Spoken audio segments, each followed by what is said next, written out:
नमस्कार बच्चों, स्वागत है हमारे YouTube channel Vipin Verma psychology में।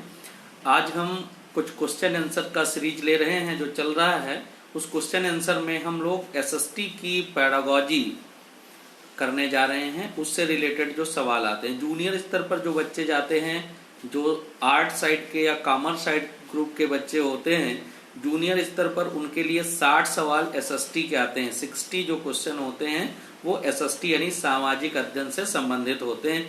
अब यहाँ सामाजिक विज्ञान या सामाजिक अध्ययन की बात करें तो टोटल 60 सवाल हैं। उसमें से 40 सवाल आपको history, geography, economics, political science या सिविक्स इनसे रिलेटेड होते हैं और 20 सवाल इन सारे विषयों के अध्ययन में टीचर के अंदर टीचर को कौन कौन सी बातों का ध्यान रखना चाहिए, यानी टीचिंग पेडागोजी से रिलेटेड 40 सवाल आते हैं। तो उनकी समझ आपको उन क्वेश्चंस पर आज हम डिस्कस करेंगे ताकि आपके अंदर समझ विकसित हो कि उन सवालों को हम डिस्कस कैसे करते हैं। इससे पहले आपने जो एनसीएफ में जो एसएसटी के लिए पेडागोजी के सुझाव दिए गए हैं, दिशा निर्देश दिए गए हैं, उनका वीडियो हम बना चुके हैं। वो सब्सक्रिप्शन लिंक में होगा, वहां से आप देख लेंगे।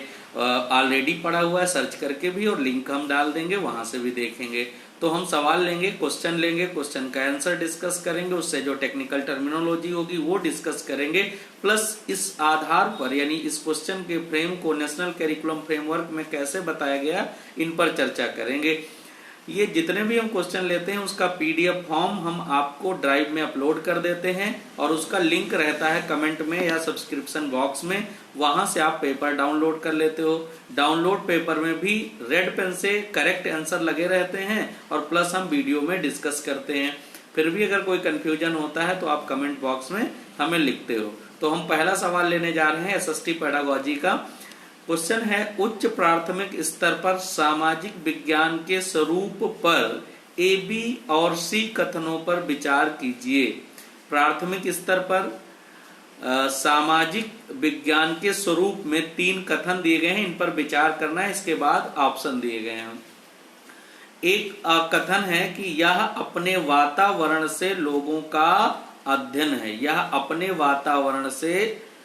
अपने वातावरण में लोगों का अध्ययन है। बी पॉइंट है, यह लोगों के संबंधों और उनकी अंतःनिर्भरता का अध्ययन है। सी कंडीशन है, यह अतीत और वर्तमान के साथ संबंधों का अध्ययन है। ये 3 कथन है। इसके बाद लिखा है, उपर्युक्त कथनों में से सबसे उचित विकल्प का चयन कीजिए। पहला विकल्प है ए और बी, दूसरा विकल्प है ए बी सी, तीसरा विकल्प है बी और सी और चौथा विकल्प है ए एंड सी। इसमें जो सही ऑप्शन है वो दूसरा ए बी सी। कैसे? या देखिए, सामाजिक विज्ञान एक ऐसा विज्ञान है, जब नेशनल करिकुलम फ्रेमवर्क पढ़ोगे 53 नंबर पेज पर एसएसटी है तो 3.4 टाइटल है, वहां पर आप जाएंगे तो पहली लाइन में लिखा है कि सामाजिक विज्ञान की विषय वस्तु बहुत ज्यादा जटिल है, जिसमें विभिन्न प्रकार की विषय वस्तु को समाहित किया गया है, जिसमें इतिहास, भूगोल, अर्थशास्त्र, राजनीति, नागरिक शास्त्र के साथ साथ मानव शास्त्र और एग्रीकल्चर की जो कई सारी स्ट्रीम्स और पर्यावरण को भी इसमें समाहित किया गया है। तो यहाँ अपने वातावरण में, जहां तुम रह रहे हो, वातावरण वो क्षेत्र, एरिया होता है जहां जीवन की सभी संभावनाएं पाई जाती हैं।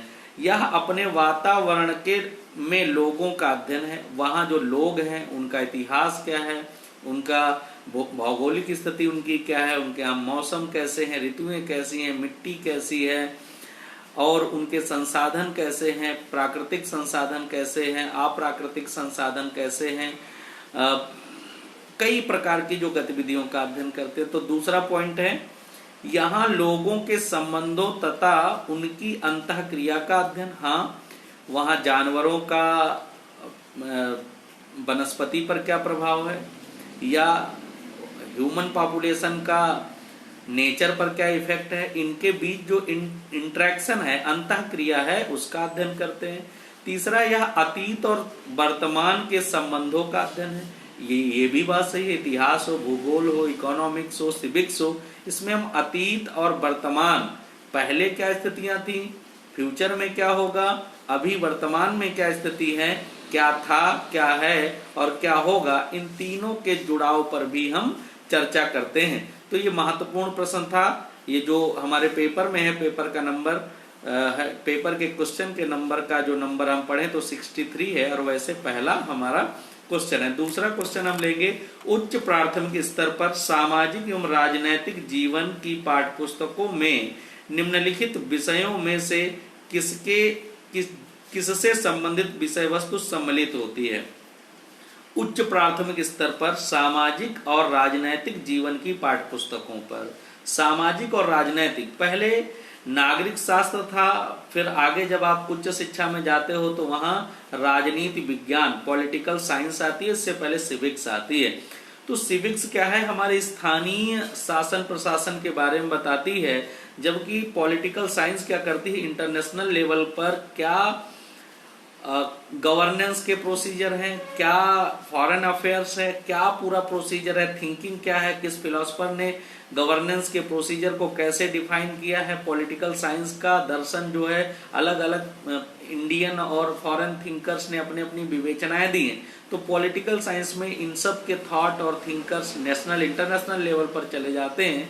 लेकिन अगर हम बात करें नागरिक शास्त्र की, तो हमारा क्षेत्रीय शासन प्रशासन या राज्य का शासन प्रशासन आता है।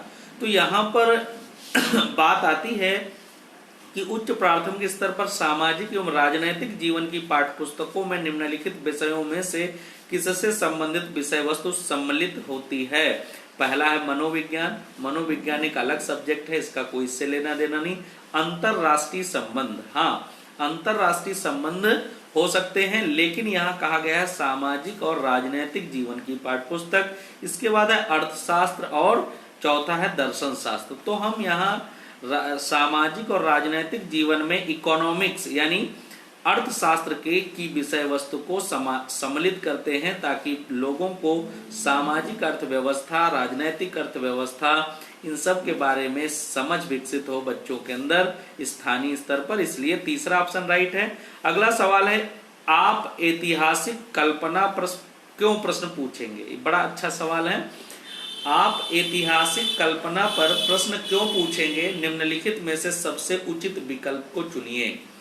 ऐतिहासिक कल्पना जो हिस्टोरिकल इमेजिनेशन है, उन पर अगर आपको प्रश्न पूछना हो तो इन चार में से आप किस विकल्प को सबसे ज्यादा महत्वपूर्ण मानेंगे। पहली कंडीशन है, यह दर्शाता है कि इतिहासकार इतिहास में अपनी कल्पना के साथ कैसे अंतरों को पूरा करता है, पहली बात लिखी गई है। दूसरी बात है, यह तिथि और घटनाओं को याद करने का रोचक तरीका है। तीसरी कंडीशन है, यह वर्तमान का अतीत के साथ तुलना करने में प्रोत्साहित होता है। और चौथा, यह स्रोतों को पहचानने और विद्यार्थियों की योग्यता को मूल्यांकित करता है। तो यहाँ सही ऑप्शन 4 ऑप्शन है। यह स्रोतों को पहचानने में विद्यार्थियों की योग्यता को मूल्यांकित करता। क्यों मूल्यांकित करता? कि ऐतिहासिक कल्पनाओं पर आप प्रश्न पूछ रहे हैं, इसलिए जब ऐतिहासिक कल्पनाएं हैं पूछेंगे तो बच्चों की क्षमताओं के बारे में उनकी समझ का विकास होगा। इस बात का हमें ध्यान रखना है। तो यहाँ पर पहला ऑप्शन क्यों नहीं, इतिहासकार इतिहास में अपनी कल्पना के साथ कैसे अंतरों को पूरा करता है। तो यहाँ हमें इतिहासकार, यहाँ हिस्टोरिकल लेवल पर बहुत ज्यादा उनको स्टडी नहीं कराना है कि वो तथ्यों को याद करें। आगे लिखा, तिथियों घटनाओं को आपको बताया गया है कि ऐसा माना जाता है कि एसएसटी में तथ्यों को या सूचनाओं को रटाया या याद कराया जाता है। तो ये एक सही बात है। वर्तमान परिदृश्य में एक ऐसा माहौल बन गया, जबकि ईबी इसकी एसएसटी की पेडागोजी बताती है कि जो ऐसा एसएसटी पढ़ाया जाए जिससे बच्चे में समझ विकसित हो, मूल्यों का विकास हो, ऐतिहासिक समझ हो, जो उसको पूर्वजों से मिला ज्ञान है उससे संबंधित उसकी अंतःक्रिया हो, इन सब की समझ का उसके अंदर विकास होना चाहिए। अगला सवाल है, जो ये तीसरा सवाल था, इसका 4th ऑप्शन सही है। हम अगले क्वेश्चन पर डिस्कस करेंगे। अगला जो सवाल हमारे सामने है वो ये कहता है कि सामाजिक विज्ञान शिक्षण के लिए आप वृत्तांतों का प्रयोग क्यों करेंगे? दिए गए विकल्पों में से सबसे उचित कारण को चुनिए। जो वृत्तांत हैं, बहुत सारे हम क्या करते हैं, नरेटिव, सोशल नरेटिव सेट करते हैं, बच्चों को कहानियां खूब सारी सुनाते हैं। तो ये डिफरेंट टाइप के जो वृत्तांत या नरेटिव सेट करते हैं, इन आधार पर कौन सा विकल्प सबसे उचित है। पहला है विद्यार्थियों को संवेदनशील बना सकें जिससे उनके उचित आदर्शों का पता चल सके। दूसरा है पाठ्यक्रम की पूर्णता को सुनिश्चित कर सके। तीसरा है कक्षा को मनोरंजक एवं सजीव बना सके। चौथा है अवधारणाओं को सजीव वास्तविकताओं के साथ जोड़ सके। यही ऑप्शन है कि हम वहाँ नरेटिव इसलिए सेट करते हैं डिफरेंट टाइप के, ताकि बच्चों के कॉन्सेप्ट बहुत रियल हो जाए, बहुत जीवंत हो जाए, ताकि वो चीजें रटने पर ज्यादा न दबाव दें, समझ पर को विकसित करने वाले हो जाएं। इसलिए हम सजीव वास्तविकताओं पर ज्यादा जोर देते हैं, जोड़ते हैं, ताकि उनके कॉन्सेप्ट क्लियर हो। अगला सवाल है राष्ट्रीय आधार समूह 2006 के अनुसार सामाजिक विज्ञान का शिक्षण अपनी लोकप्रियता खो रहा है क्योंकि। पहला कंडीशन है यह अत्यधिक वैज्ञानिक दृष्टिकोण पर बल देता है। दूसरा, यह मानवीय मूल्यों में अंतर विरोध की कई स्थितियां प्रस्तुत करता है। नंबर 3 है यह एक अनुपयोगी विषय के रूप में जाना जाता है। और नंबर 4, यह कई विषयों के अध्ययन को प्रोत्साहित करता है। तो ये लोकप्रियता खोने का कारण है इसमें दूसरा ऑप्शन, यह मानवीय मूल्यों में अंतर विरोध की कई स्थितियां प्रस्तुत करता है। आज भी हमारे एसएसटी में अगर हम कास्टिज्म पर या आरक्षण पर या और किसी प्रकार की सिचुएशन पर क्लासरूम के अंदर डिस्कस करें, तो वहां डिबेट के बजाय अंतर्द्वंद में या कन्फ्लिक्ट में चीजें बदल जाती हैं। इसलिए धीरे धीरे क्या है, लोग, टीचर भी ऐसे टॉपिक, ऐसे मुद्दे क्लास में नहीं डिस्कस करते, उनको सिर्फ फॉर्मेलिटी तक ही या पढ़ाने तक ही सीमित रखते हैं। तो इसलिए यहाँ ये सामाजिक विज्ञान जो है, सामाजिक विज्ञान का शिक्षण अपनी लोकप्रियता खोता इसलिए जा रहा है क्योंकि क्लास में जो है बच्चों के भी नरेटिव और टीचर के भी नरेटिव कभी कभी बायस्ड हो जाते हैं, जिससे स्टूडेंट और टीचर में कन्फ्लिक्ट होता है। इसलिए सामाजिक विज्ञान का जो शिक्षण शास्त्र है वो बहुत ज्यादा नैरो होता जा रहा है, सिर्फ रटने तक सीमित होता जा रहा है। अगला सवाल है निम्नलिखित में से कौन सा विकल्प विद्यालय आधारित आकलन का अनुपयुक्त वर्णन करता है। तो ध्यान देना है, हमने school based assessment and evaluation वाला टॉपिक डिस्कस किया था, वीडियो है उसको आप देख सकते हैं। स्कूल बेस्ड असेसमेंट का विद्यालय आधारित आकलन का मतलब होता है बच्चे परिचित वातावरण में ज्यादा अच्छे से सीखते हैं। परिचित वातावरण जहां वो अपने गतिविधियों को जानते होते हैं, क्योंकि बहुत सारी ऐसी चीजें हैं जिनका पेपर नहीं कराया जा सकता, लेकिन बच्चों के अंदर टैलेंट है, उनकी मार्किंग की जानी चाहिए। यानी कोई स्कूलिस्टिक स्किल इतनी सारी बच्चों के अंदर होती हैं जिनका कभी कभार क्या है, आकलन या मूल्यांकन की प्रक्रिया में महत्व ही नहीं मिलता। तो स्कूल बेस्ड असेसमेंट में इन सब चीजों को, कोई स्कूलिस्टिक स्किल को महत्व मिलता है। इसलिए यहाँ जो सही ऑप्शन है, दूसरा ऑप्शन सही होगा। यह केवल सहगामी पक्षों को सम्मिलित करता है। तो ये जो सहगामी पक्षों को मतलब को करिकुलर एक्टिविटी या कह सकते हो को स्कूलिस्टिक एक्टिविटी को ऐड करता है। अगला सवाल है एक शिक्षक का सामाजिक विज्ञान के विषय में संपादित करने की भूमिका पर निम्नलिखित ए और बी कथनों पर विचार कीजिए तथा सही उत्तर का चयन कीजिए। कथन ए है शिक्षक सभी विद्यार्थियों की गरिमा को आवश्यक सुनिश्चित करे और संवेदनशीलता के साथ चर्चा को शुरू करे। ये सही ऑप्शन है, पॉइंट है। दूसरा बी है शिक्षक लड़कों के साथ तथ्यों और लड़कियों की भावनाओं पर अवश्य बल दे। शिक्षक लड़कों के साथ तथ्यों और लड़कियों के साथ भावनाओं। बी सही ऑप्शन नहीं है, क्योंकि बी ऑप्शन क्या करता है, लड़कों के लिए अलग और लड़कियों के लिए अलग माहौल बना रहा है। स्कूल समाज का अलग रूप होते हैं, इसलिए यहाँ अवसरों की समानता सबके साथ इक्वल होनी चाहिए। यहाँ स्टेटमेंट ए सही है, यानी ऑप्शन नंबर 1 सही है, केवल ए कथन एकदम सही है। अगले हम क्वेश्चन की ओर चल रहे हैं। अगला क्वेश्चन हमारे एसएसटी की पेडागोजी में पूछा गया है कि सामाजिक विज्ञान का अध्ययन वैज्ञानिक क्यों है। सामाजिक विज्ञान का अध्ययन वैज्ञानिक क्यों है। तो पहली कंडीशन यहाँ बनती है, यह पाठक को समाज के वैज्ञानिक अध्ययन करने में सहायता करता है। दूसरा है इसके अंतर्गत क्रमबद्ध तरीके से प्रमाणित ज्ञान को अर्जित किया जाता है। तीसरा है इसकी विषय वस्तु में वैज्ञानिक शब्दावली का प्रयोग है। और चौथा, यह सामाजिक अध्ययन को विज्ञान कहने की मांग को पूरा करता है। तो सामाजिक विज्ञान का अध्ययन वैज्ञानिक क्यों है, इसमें दूसरा ऑप्शन राइट होगा। इसके अंतर्गत क्रमबद्ध तरीके से प्रमाणित ज्ञान को अर्जित किया जाता। देखिए, कभी भी विज्ञानों की तरह आप एसएसटी की पेडागोजी पढ़ेंगे, 54 नंबर पेज पर जाएंगे तो वहां लिखा गया है सामाजिक विज्ञानों को विज्ञान से कमतर नहीं माना जाना चाहिए, क्योंकि इसमें भी एविडेंस होते हैं, इसमें भी रिसर्च होता है, इसमें भी एक्सपेरिमेंट होते हैं, जिसके साथ चाहे हिस्टोरिकल फिनोमेना हो, चाहे ज्योग्राफिकल हो, चाहे पॉलिटिकल हो या फिर इकोनॉमिकल हो, सब पर बाकायदा रिसर्च होता है।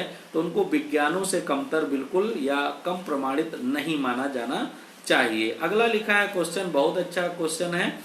आप एक वर्ष में, ये स्टैटिकल है थोड़ा, जिनको स्टैटिक्स की थोड़ी समझ है वो अच्छे से कर पाएंगे सवाल। आप एक वर्ष में नियोजित, अल्प नियोजित और अनियोजित ग्रामीण श्रमिकों द्वारा बिताए गए समय के समानुपात को चित्रित करना चाहते हैं। निम्नलिखित में से आप कौन से आरेखीय चित्रण को चुनेंगे? पहला ऑप्शन है चक्र आरेख यानी पाई डायग्राम, दूसरा है दंड आरेख यानी बार डायग्राम, तीसरा है टाइम लाइन डायग्राम यानी समय रेखा आरेख और चौथा है प्रवाह आरेख। अब यहाँ जो सही ऑप्शन है आपके सामने वो सही होगा पाई डायग्राम। क्यों पाई डायग्राम सही ऑप्शन होगा? चक्र आरेख, क्योंकि आपको अगर इन सब के डिफिनीशंस क्लियर हैं तो आप आसानी से कर पाएंगे। हम तीनों के बारे में थोड़ा थोड़ा बता देंगे। बार डायग्राम यानी दंड आरेख क्या होता है?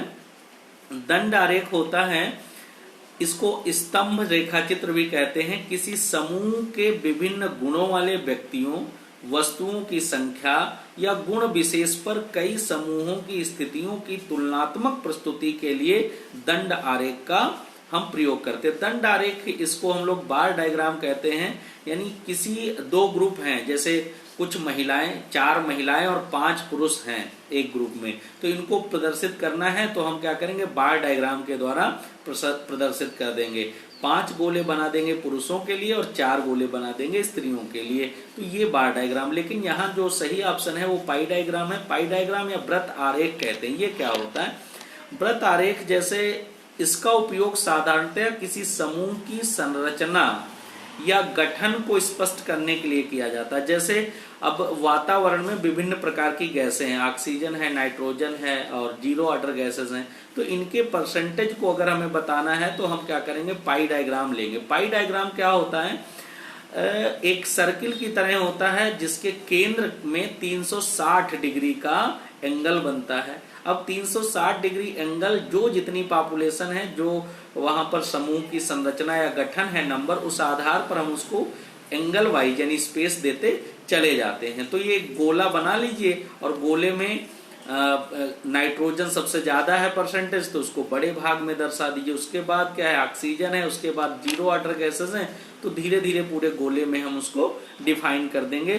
फिर आता है रेखा आरेख या इसको टाइम लाइन ग्राफ कहते हैं। कभी कभी किसी चर का मापन विभिन्न समय अंतरालों अथवा किसी चर के विभिन्न स्तरों पर किया जाए। इसमें अलग अलग समय पर चरों में होने वाले उतार चढ़ाव अलग अलग होते हैं। जैसे आपने देखा होगा कि हम अगर धरती के गर्माने, ग्लोबल वार्मिंग का चित्र बनाकर डायग्राम प्रस्तुत करना चाहें तो टाइमलाइन कि किस साल कितनी धरती गर्म, तो 2010 में कैसी थी, 11 में कैसी थी, 12 में, तो इसको हम क्या करेंगे? रेखा आरेख के द्वारा डिफाइन करेंगे।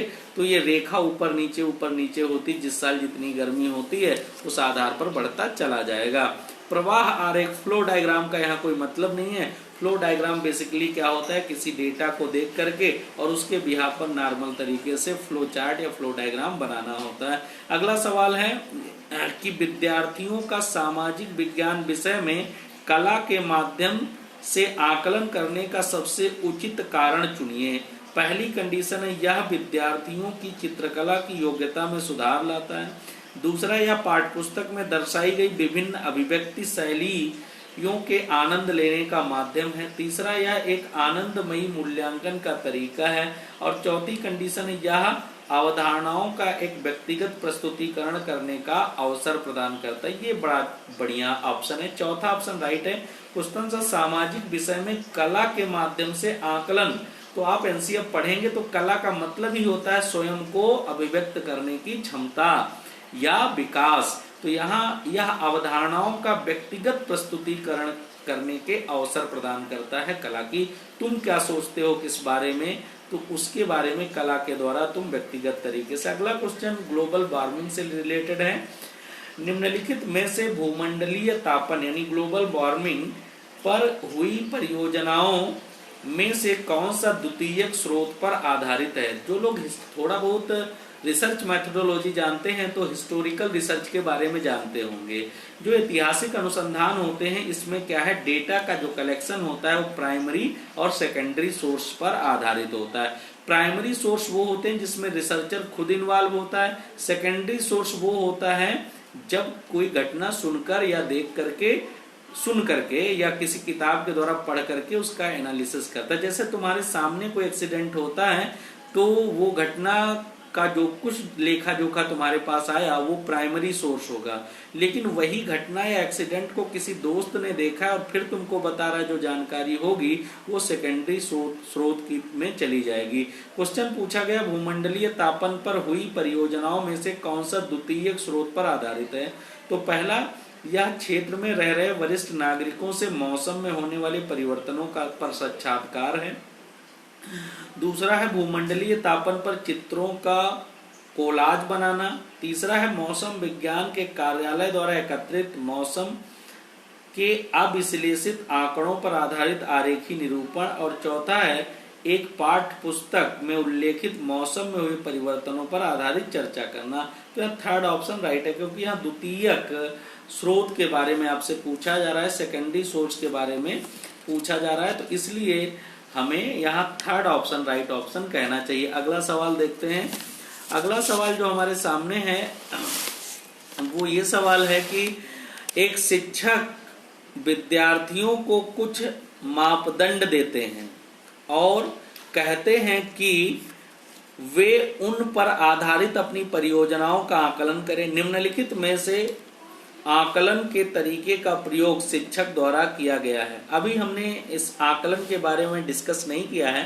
पेज नंबर 80 पर जाएंगे, चैप्टर नंबर 3 में एनसीएफ में, तो वहां पर ये आकलन की प्रक्रिया के बारे में बताया गया किस प्रकार का और कैसे आकलन किया जाना चाहिए। लेकिन तब तक जब क्वेश्चन पूछा गया है कि बच्चे स्वयं किसी टीचर क्या करता है, कुछ मापदंड यानी पैरामीटर बना देता है और कहता है उन पर आधारित अपनी परियोजना यानी प्रोजेक्ट का आकलन करें, तो ये इस प्रकार का आकलन क्या होगा, समकक्षी आकलन, रचनात्मक आकलन, स्व आकलन और संकलनात्मक आकलन। या थर्ड ऑप्शन होगा स्व आकलन यानी सेल्फ असेसमेंट।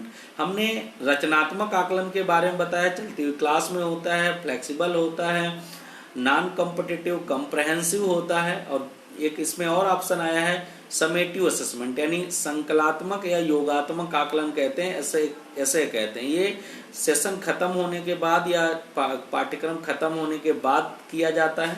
ये रिजिड होता है, जजमेंटल होता है, कॉम्पिटिटिव होता है। अगला सवाल है कि नागरिक शास्त्र की नियमावली में राष्ट्रीय पाठचर्या की रूपरेखा एनसीएफ 2005 में बदलाव का क्या सुझाव है।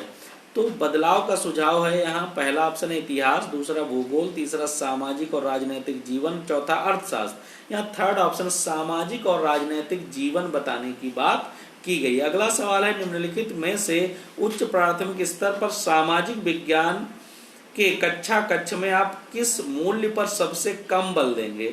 अब एसएसटी की क्लास में हैं आप और 4 यहाँ कंडीशन है, इसमें से किसको सबसे कम फॉलो करेंगे। तो पहला है प्रतियोगितात्मक यानी कॉम्पिटिटिव, दूसरा सहयोग, तीसरा वैज्ञानिक दृष्टिकोण, चौथा समानता। आपको मैंने चैप्टर नंबर 4 में पढ़ाया है कि उन स्कूलों को अच्छा नहीं माना जाना चाहिए जो बहुत ज्यादा कंपटीशन या प्रतियोगिता या स्पर्धा को लागू करते हैं। तो कंपटीशन अगर बहुत ज्यादा होगा तो दूसरे से अच्छा बनाएगा, स्वयं में अच्छे होने से वंचित कर देगा। इसलिए पहला ऑप्शन सबसे कम हम सामाजिक विज्ञान की कक्षा में लागू करेंगे वो प्रतियोगिता होगी, कॉम्पिटिटिवनेस को बहुत ज्यादा डेवलप नहीं करेंगे। अगला है विद्यार्थियों के संकलनात्मक आकलन यानी समेटिव असेसमेंट का उद्देश्य क्या है। पहला ऑप्शन है कक्षा के दौरान तो एफए किया जाता है, पूछा ऐसे है। दूसरा ऑप्शन सत्र समाप्त होने होने पर आकलन, ये सही ऑप्शन है। तीसरा परियोजनाओं का आकलन और चौथा है पाठ के अंत में आकलन। तो यहाँ सही ऑप्शन दूसरा है। अगला सवाल है, मान लीजिए कि एक शिक्षक को कक्षा 7 में पाठ ठंडा रेगिस्तान लद्दाख पढ़ाना है। निम्नलिखित में से कौन सी विधि सबसे उपयुक्त होगी? एक टीचर को कक्षा 7 के बच्चों को ठंडा रेगिस्तान लद्दाख के बारे में पढ़ाना है, क्योंकि उसको ठंडा रेगिस्तान कहते हैं, सब बर्फ है, कुछ उगता नहीं है। तो कौन सा मेथड आपका? पहला है सर्वे यानी सर्वेक्षण विधि, दूसरा है कार्यशाला विधि, तीसरा प्रतीक अध्ययन विधि और चौथा है क्षेत्रीय विधि। प्रतीक अध्ययन विधि का मतलब होता है केस स्टडी मेथड। हम केस स्टडी की, तुम्हारे जीवन की सबसे सर्द रात कौन सी थी और उस पर तुमने क्या क्या अनुभव किए थे, उसको याद दिलाते हुए हम स्टडी के लिए बच्चों को प्रोत्साहित करेंगे। अगला जो सवाल है वो क्या है, देखते हैं। उच्च प्राथमिक स्तर पर ऐतिहासिक तथ्यों, ऐतिहासिक लेखन को पढ़ाने के लिए निम्नलिखित में से कौन सी विधि अधिक प्रासंगिक है? तो हमें इतिहास की बात हुई थी, तो हम क्या करेंगे? प्राथमिक और द्वितीयक स्रोतों की बात करेंगे।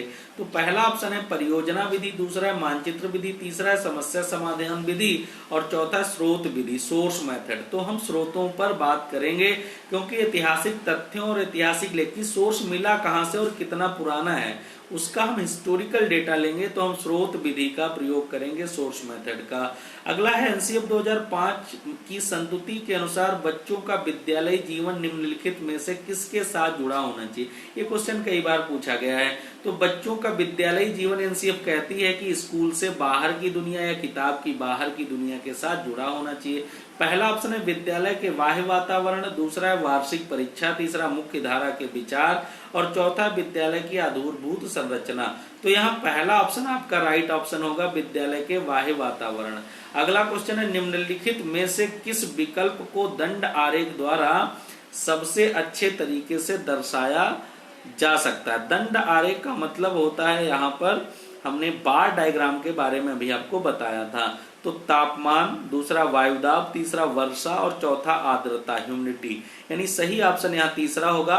वर्षा को हम दर्शा सकते हैं, रेनफॉल जो है उसको हम बार डायग्राम के द्वारा डिस्प्ले कर सकते हैं। लास्ट सवाल है, लोकतांत्रिक संस्थाओं की समझ को विकसित करने के लिए निम्नलिखित में से सबसे उचित पाठ्यक्रम संबंधी उपागम को चुनिए। तो पहला है आदर्श स्थितियों को दर्शाना, दूसरा है वास्तविक स्थितियों के साथ आदर्श स्थिति के उदाहरण प्रस्तुत करना, तीसरा है मुख्य रूप से राष्ट्र स्तरीय उदाहरणों को प्रस्तुत करना और चौथा विद्यार्थियों को कठोर वास्तविक स्थितियों से परिचित कराना। तो यहाँ जो सही ऑप्शन होगा वो इसका सेकंड ऑप्शन, वास्तविक स्थितियों के साथ आदर्श स्थिति के उदाहरण प्रस्तुत करना सबसे सही ऑप्शन होगा। तो हमने ये पूरा पेपर डिस्कस किया। ये आपके 20 सवाल हम पीडीएफ में भी आप तक उसका लिंक दे देंगे, तो उसको डाउनलोड कर लोगे। रेड पेन से टिक लगा है वो सही ऑप्शन है, तो आपको तकलीफ नहीं होगी। डिस्कशन आपको वीडियो में मिल जाएगा। वीडियो को लाइक, सब्सक्राइब और फॉरवर्ड करके जो अपने अनुभव हुआ करें कमेंट में जरूर लिखा करो। बहुत बहुत धन्यवाद।